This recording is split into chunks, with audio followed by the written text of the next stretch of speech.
only one country produces enough food for itself. Yani yalnız bir ölkə özü üçün kifayət qədər qida istehsal edə bilir. Produce istehsal etmək. How well do you think your country could feed itself if international trade were seriously disrupted? Aha. Beynəlxalq ticarət ciddi şəkildə pozulsaydı, sizin ölkəniz how well öz əhalisini nə dərəcədə qidalandıra bilərdi? Sən necə düşünürsən bu haqda? How well do you think? A study of global food production has found that only one country in the world is able to produce enough food to feed all of its people without foreign imports. Aha. Qlobal qida istehsalatı ilə bağlı aparılan bir araşdırma, study, araşdırma, tədqiqat göstərib ki, tapıb ki, has found, dünyada yalnız bir ölkə xarici idxala ehtiyac duymadan, without foreign imports, onlarsız, yəni xarici idxalsız öz bütün əhalisini kifayət qədər qida ilə təmin edə bilir.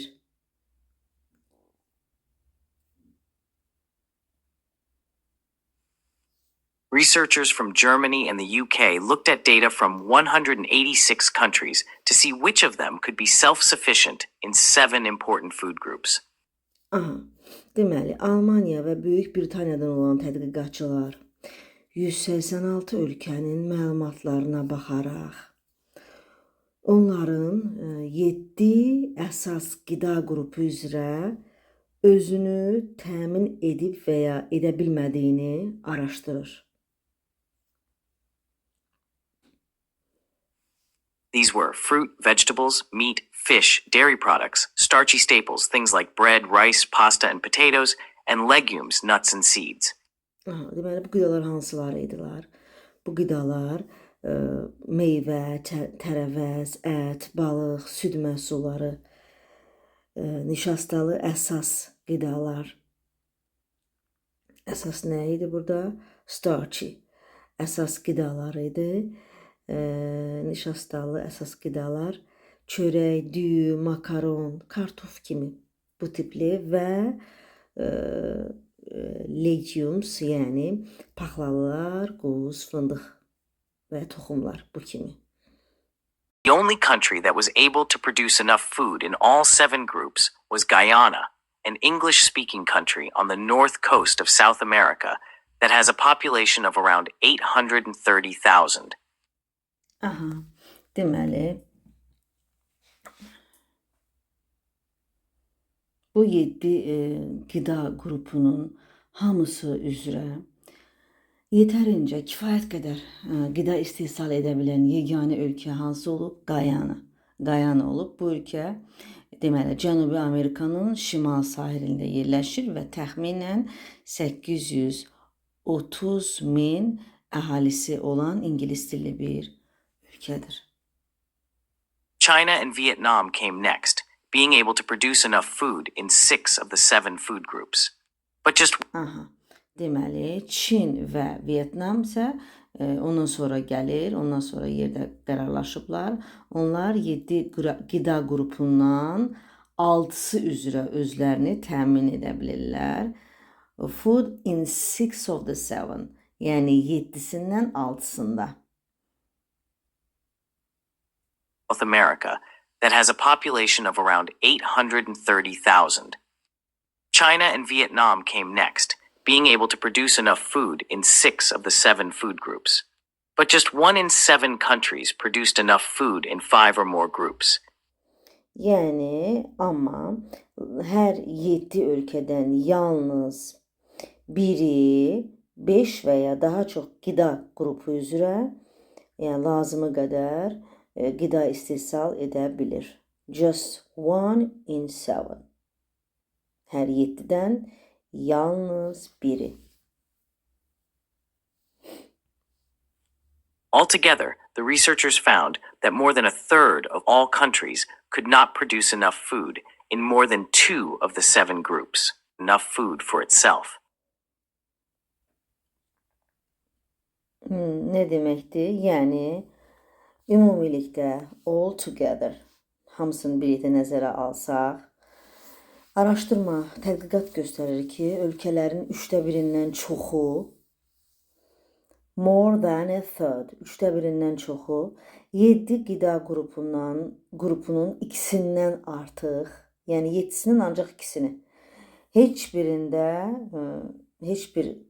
qidada kifayət qədər qida istehsal edə bilmir. Yalnız 7-sindən ikisini istehsal edə bilir. Araşdırma bunu göstərir.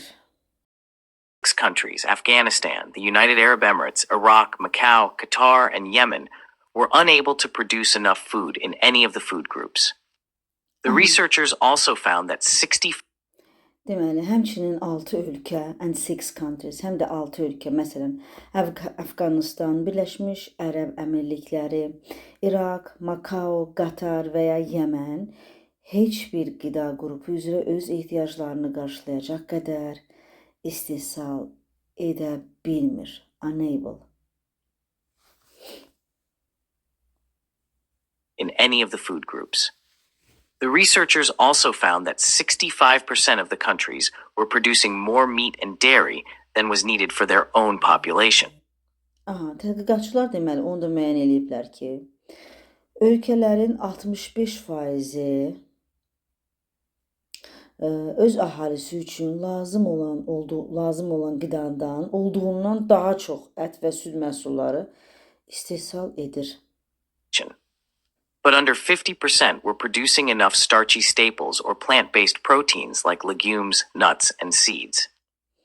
Amma 50%-dən az ölkə nişastalı qidalar, starchy staples, nişastalı qidalar və paxlalılar, qoz, fındıq, toxum kimi bitki mənşəli zülallar üzrə kifayət qədər istehsal edə bilirlər.